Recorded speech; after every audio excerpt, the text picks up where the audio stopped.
Welcome to IT step number 1. Today I'm going to teach you how to design a website in WordPress. So let's define what is WordPress.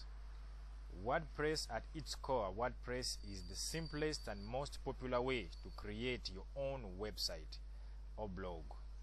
In fact, WordPress powers over 33% of all the websites on the internet.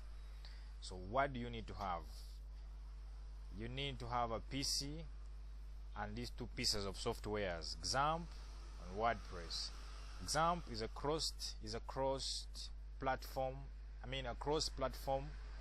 Apache server, and WordPress is a software that is built to easily design a website without programming. It's just a matter of drag and drop. Even if you have no IT background, you can still design a website in WordPress. Thank you for watching.